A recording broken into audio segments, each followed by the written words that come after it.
Hello दोस्तों, आज की इस वीडियो में हम लोग स्टोरी एक्सप्लेन करेंगे 2022 में ऑस्कर अवार्ड पाने वाली मूवी कोडा का। तो चलिए कहानी को शुरू करते हैं। इस फिल्म को बेस्ट फीचर फिल्म अवार्ड मिलने के साथ ही ट्रॉय कोस्टसुर को best actor in supporting role में भी लिया गया है। साथ ही बताते चलें कि कोडा शब्द का अर्थ होता है वो बच्चा जिसके माता पिता बहरे और गूंगे हों। यह कहानी है एक लड़की रूबी रोजी की। उसके परिवार में उसकी माँ जैकी, पिता फ्रैंक और भाई लियो रहते हैं। ये तीनों ही गूंगे व बहरे हैं।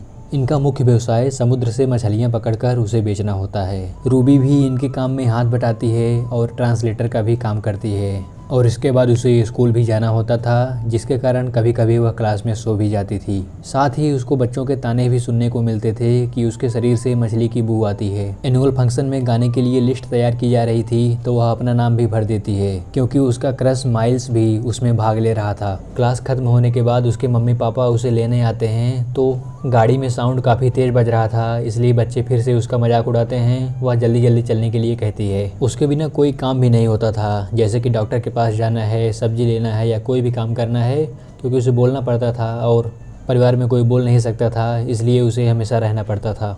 अगले दिन क्लास में आते हैं संगीत के टीचर मिस्टर वी। ये बच्चों को एनुअल फंक्शन के लिए तैयार कराएंगे। ये सभी बच्चों की आवाज़ सुनने के लिए एक एक करके बुलाते हैं तो सब बच्चे आते हैं और उसके बाद नंबर आता है रूबी का, तो वह आकर हड़बड़ा जाती है और वहाँ से भाग जाती है। सब बच्चे उस पर एक बार फिर से हंस देते हैं। रूबी जंगल में झील के किनारे जाती है। वह उदास होने पर यहीं अक्सर आया करती थी और फिर खूब ज़ोर ज़ोर से गाना गाना शुरू करती है। वह बहुत बढ़िया गा रही थी। रूबी घर आती है तो अपने माता पिता को कहते सुनती है कि बड़ी तंगी आ गई है, नाव को बेच देना चाहिए।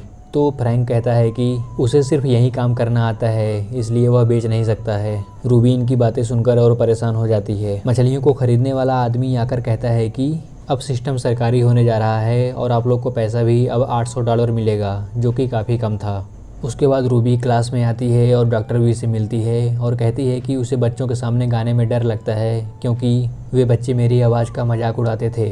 और वह उन्हें अपने माता पिता के गूंगे बहरे होने का भी बात बताती है। मिस्टर बी उसकी बातों को समझते हैं और कहते हैं कि तुमको गाना पड़ेगा। शाम को रूबी की फ्रेंड गर्टी भी उसके साथ आती है और उसे रूबी के भाई लियो पर क्रश होने लगता है। अगले दिन क्लास में सब बच्चे इकट्ठा होते हैं तो मिस्टर बी सबकी क्लास लेना शुरू करते हैं और उसके बाद बारी आती है रूबी की। वह उससे गाने के लिए कहते हैं और फिर वह गाना शुरू करती है। धीरे धीरे वह बढ़िया गाने लगती है और लोग भी तालियां बजाते हैं। क्लास खत्म होने के बाद मिस्टर बी रूबी और माइल्स को बुलाते हैं और कहते हैं कि वह एक डुएट सॉन्ग कराना चाहते हैं और चाहते हैं कि तुम दोनों साथ में गाओ। ये लोग भी हामी भर देते हैं। उसके बाद रूबी जाती है धंधे पर, देखती है कि लियो मछली बेच रहा है और उसे कम पैसा मिल रहा है। वह आकर बीच बचाव करती है। इस पर लियो कहता है कि वह अपना काम खुद भी कर सकता है, तो रूबी कहती है कि इससे वो हम लोग को लूट लेगा, इससे बढ़िया रहेगा कि हम लोग अपनी मछली अपने आप खुद बेचें। अगले दिन फिर क्लास में रिहर्सल शुरू होती है और रिहर्सल खत्म होने के बाद मिस्टर वी रूबी और माइल्स से पूछते हैं कि कैसा रहा तुम दोनों का रिहर्सल। तो ये लोग कहते हैं कि इन्होंने अकेले अकेले रिहर्सल किया है, तो वह डांटते हैं, कहते हैं कि तुम दोनों को साथ में करना है। मिस्टर वी रूबी से पूछते हैं कि तुमको गाना गाना कैसा लगता है, तो वह बताती है कि जब वह गाती है तो सब कुछ भूल जाती है और उसमें मुग्ध हो जाती है। तो मिस्टर बी इम्प्रेस होते हैं और कहते हैं कि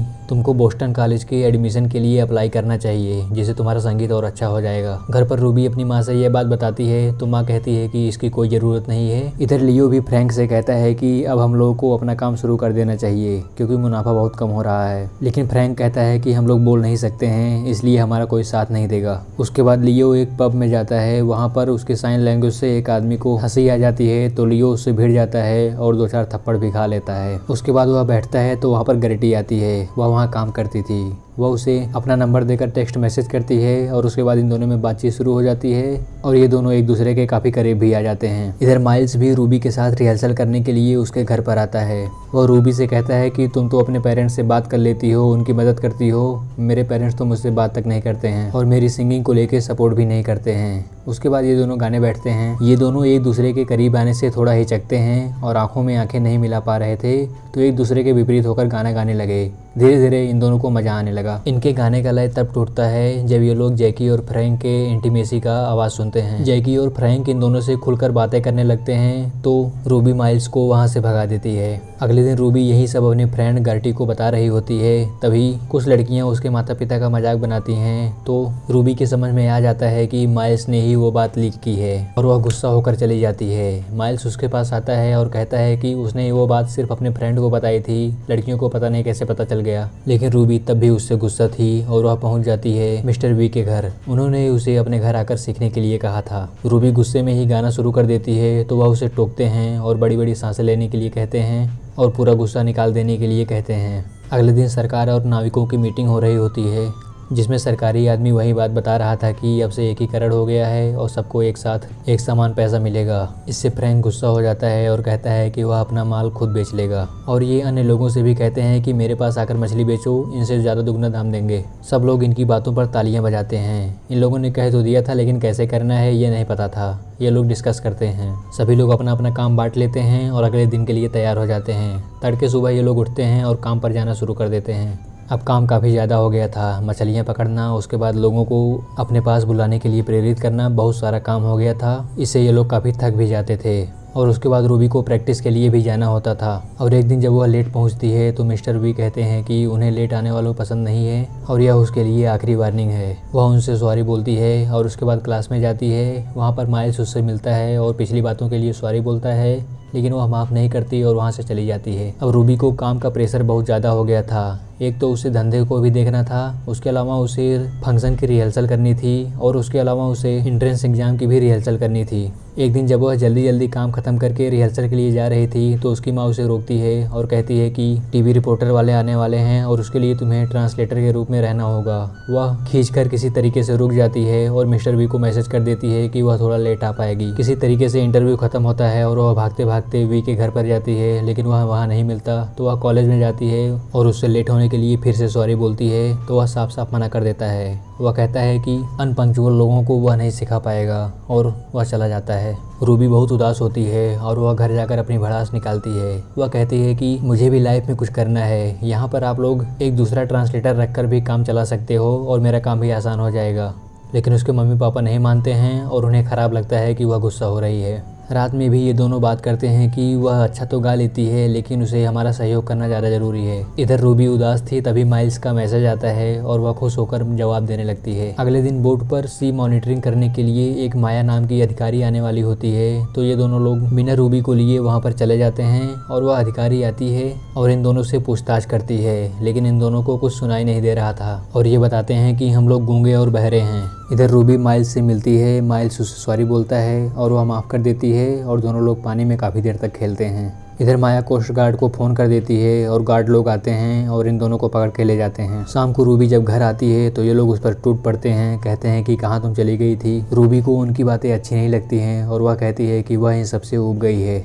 अगले दिन कोर्ट में इन पर पेनाल्टी के रूप में काफ़ी ज़्यादा पैसा लगता है लेकिन ये लोग कहते हैं कि जब तक ये लोग धंधा नहीं करेंगे तब तक पैसा नहीं चुका पाएंगे। तब कोर्ट इन्हें कुछ शर्तों पर छोड़ देता है कि आपको एक ट्रांसलेटर हमेशा साथ में रखना होगा, नहीं तो दिक्कत हो जाएगी। डाइनिंग टेबल पर रूबी कहती है कि अब वह बोस्टन में कॉलेज नहीं जाएगी और यहीं पर रहकर उन लोगों के काम में हाथ बटाएगी। रात में उसकी माँ बिस्तर पर आती हैं और कहती हैं कि वह नहीं चाहती थी कि तुम बोलो क्योंकि इससे रिश्ता अच्छा नहीं चल पाता है, लेकिन तुमने हम लोगों का बहुत साथ दिया और तुम अपना काम जारी रखो, हम लोग ही कुछ न कुछ मैनेज कर लेंगे। इधर लियो भी रूबी से कहता है कि तुम्हारे आने से और काम करने से मुझे कम इज्जत मिलने लगी है, इसलिए तुम चली जाओ पढ़ने के लिए और मुझे भी इज्जत मिलने लगेगी। एक तरह से वह इनडायरेक्ट रूप में उसका सपोर्ट कर रहा था। अगले दिन एनुअल फंक्शन था। रूबी बाहर देखती है तो उसके माता पिता और भाई सभी लोग आए थे तो वह बहुत खुश होती है। उसके बाद मिस्टर वी प्रोग्राम की शुरुआत करते हैं और सभी लोगों वाला प्रोग्राम शुरू हो जाता है। इसमें सब लोग गाना शुरू करते हैं और दर्शक लोग तालियां बजाना शुरू करते हैं। रूबी की फैमिली को शंका थी कि पता नहीं रूबी अच्छा गा पाएगी या नहीं गा पाएगी। उसके बाद रूबी का माइल्स के साथ डुएट होता है और ये लोग बहुत बढ़िया गाना गाते हैं। जैकी और लियो को कुछ सुनाई तो दे नहीं रहा था। ये लोग दूसरे के एक्सप्रेशन को देखकर समझ पा रहे थे कि गाना बढ़िया गाया जा रहा है। और गाना खत्म होने के बाद मिस्टर बी रूबी के पेरेंट्स से मिलते हैं और वह कहते हैं कि रूबी बहुत बढ़िया गाती है और उसे कॉलेज में एडमिशन लेना चाहिए। लेकिन रूबी कहती है कि इस बार नहीं, वह अगले साल एडमिशन लेगी। उसके बाद सब लोग घर पर आते हैं और उसके बाद फ्रैंक रूबी को अपने पास बुलाता है और कहता है कि तुमने आज बढ़िया परफॉर्मेंस किया, और वह उसे गाने के लिए कहता है। वह उसके गले पर हाथ रख देता है और जब वह गाती है तो उसके गले की झंझनाहट से वह महसूस करता है तो उसकी आंखों में आंसू आ जाता है और वह भाव विभोर हो जाता है। अगले दिन सुबह पूरा परिवार रूबी को जल्दी जल्दी उठाता है और कहता है कि चलो ऑडिशन के लिए। रूबी अचानक से आए इन लोगों के बदलाव में खुश होती है और वहाँ पर पहुँच जाती है। सिंगिंग हॉल में केवल कंपटीशन वाले जा सकते थे, माता पिता नहीं जा सकते थे, तो ये लोग बाहर रुकते हैं और रूबी अंदर जाती है गाना गाने के लिए। उसने रास्ते में ही मिस्टर बी को फ़ोन कर दिया था और मिस्टर बी वहाँ पर पहुँच गए थे क्योंकि उसको गाने की कोई तैयारी नहीं थी। और फिर मिस्टर बी बजाना शुरू करते हैं और वह गाना शुरू करती है। वह बहुत बढ़िया गाती है। रूबी के पेरेंट्स भी चुपके से जाकर ऊपर बैठ जाते हैं और गाना सुनने लगते हैं। रूबी जब उनको देखती है तो वह अपने एक्सप्रेशन शुरू कर देती है और एक्सप्रेशन बता बता के गाती रहती है। जजेस को भी जब पता चलता है तो वो लोग भी इम्प्रेस होते हैं और ख़ास करके उसके घर वाले बहुत ज़्यादा खुश होते हैं। उसके बाद से इन्होंने एक अलग से ट्रांसलेटर रख लिया। उसके अलावा भी कई सारे आदमियों को नौकरी दी। और उसके बाद इंटरव्यू का रिजल्ट आता है और वह पास हो जाती है। सब लोग झूमने लगते हैं। वह जाकर मिस्टर बी को भी बताती है। वह भी बहुत खुश होते हैं। माइल्स भी उससे कहता है कि वह उसका वेट करेगा। और उसके बाद वो दिन आ जाता है जब उसको यहाँ से जाना था। वह पहली बार अपने घर वालों का साथ छोड़ रही थी और वह उनसे गले मिलती है। उसके बाद जाने लगती है तो एक बार आकर फिर से गले मिलती है और सब लोग भाव विभोर हो जाते हैं। और उसके बाद वो भी वहाँ से चली जाती है अपने सपनों को पूरा करने के लिए और परिवार भी खुश हो जाता है और यहीं पर मूवी ख़त्म हो जाती है। तो दोस्तों, ये थी कोडा मूवी।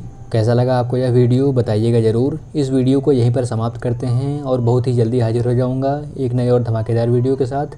तब तक के लिए हंसते रहिए, मुस्कुराते रहिए और अपना ख्याल रखिए।